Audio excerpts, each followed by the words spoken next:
It's very hot today. My truck says it is 108 degrees outside in lovely Texas.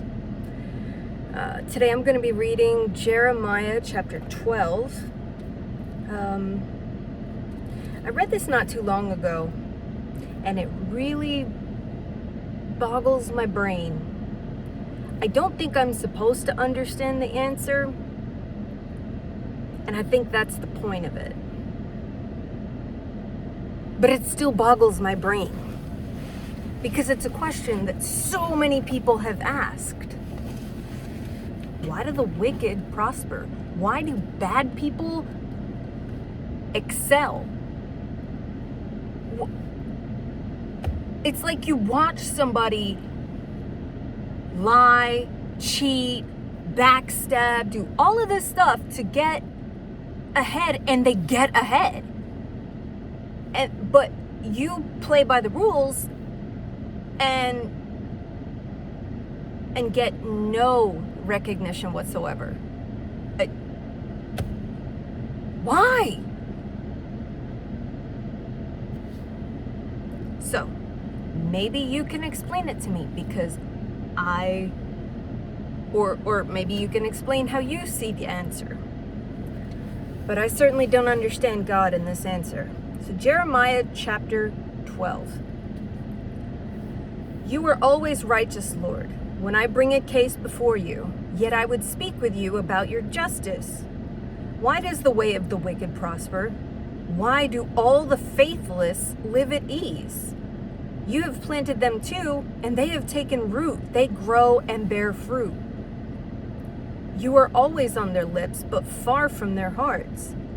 Yet you know me, Lord. You see me and test my thoughts about you. Drag them off like sheep to be butchered. Set them apart for the day of the slaughter. How long will the land lie parched and the grass in every field be withered? Because those who live in it are wicked. The animals and birds have perished. Moreover, the people are saying, He will not see what happens to us. God answers, and I don't get it. If you have raced with men on foot, and they have worn you out, how can you compete with horses? If you stumble in a safe country, how will you manage in the thickets by the Jordan? Your relatives, members of your own family, even they have betrayed you, and they have raised a loud cry against you.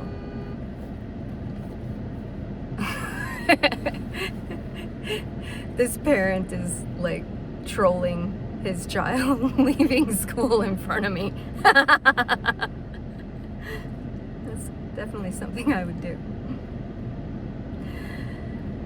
Your relatives, members of your own family, even they have betrayed you. They have raised a loud cry against you. Do not trust them, though they speak well of you. I will forsake my house, abandon my inheritance. I will give the one I love into the hands of their enemies.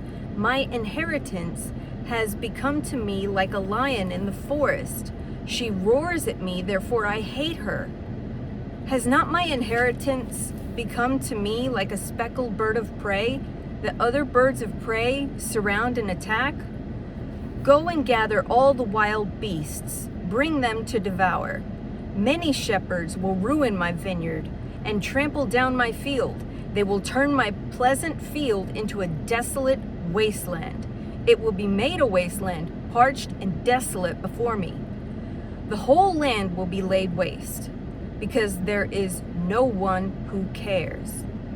Over all the barren heights in the desert, destroyers will swarm, for their sword of the Lord will devour from one end of the land to the other, and no one will be safe. They will sow wheat, but reap thorns. They will wear themselves out, but gain nothing. They will bear the shame of their harvest, because of the Lord's fierce anger. This is what the Lord says. As for my wicked neighbors who seize the inheritance I gave my people Israel, I will uproot them from their lands, and I will uproot the people of Judah from among them. But after I uprooted them, I will again have compassion and will bring each of them back to their own inheritance and their own country. And if they learn well the ways of my people and swear by my name, saying, as surely as the Lord lives, even as they once taught my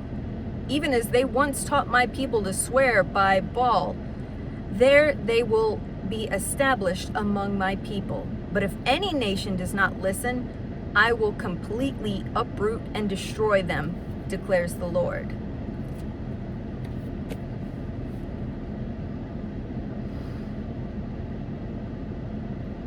So, God's answer was, if you have raced with men on foot and they have worn you out, how can you compete with horses? If you stumble in a safe country, how will you manage in the thickets? Is that his way of saying that he's toughening us up?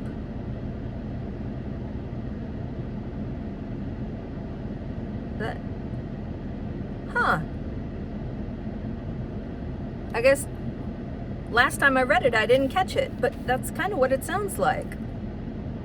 That he's toughing us up.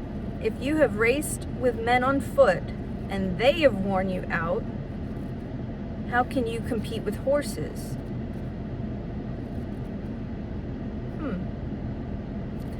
So this old guy I know, he once told me about how to make steel. He said it starts with iron. And iron is this big, ugly, heavy, useless chunk. It's hard to work with. You can't, it's almost impossible to weld it. It's just junk. And he said the way you have to make metal, you can turn iron into steel. Steel is beautiful. It has a shine to it, and it can withstand heat. You can cook with it. It can be made into jewelry. It can be made into tools. It can be made into weapons. It can be made into buildings. You can use steel. Iron, not exactly. So he said the way that they make steel is from iron, and it's ugly, is you take the chunk that has never been put to the fire, and you put it in the fire and you heat it up, and then you pull it out and you beat on it. And you have to beat on it in such a way, in almost a rhythm. And when you're doing that, you're pushing out the impurities, which make iron pop when you're welding. It's junk. So you're pushing out the impurities. You cool it. Then you put it back in the fire and you heat it up a little more, a little longer. Let it spend a little bit more time in there. Then you pull it out and you beat on it again. And then you cool it. Let it rest. Put it back in the fire. Heat it up a little longer this time. Pull it out. Beat on it again. And every single time you're folding it and pushing it, and you're squeezing out every bit of impurities as you're doing it.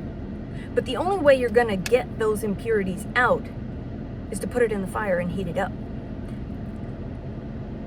By doing so, you're making it beautiful. You're making it useful. You're pushing out all the unnecessary stuff, and you're hardening it too. And it just keeps going. You have to keep heating it up, keep heating it up, keep heating it up in a specific rhythm. And then eventually you've got a scalpel. You've got a beautiful piece of jewelry. You have a sword. You have a pot. You have a sewing needle. Many uses for it. But without the fire and without the beating and the pressure and also without cooling it off and letting it take a rest in between, you would just have pig iron. Hard. It's great for anvils, but maybe pots. But other than that, you can't save lives with it. You can't do much. So I think that's what God is actually saying, is that He's pushing out the impurities and making you tougher. That's it for today. I hope you guys liked it. If you did, please click the like button. If you know someone who might enjoy it, share it. And I hope you guys have a blessed day.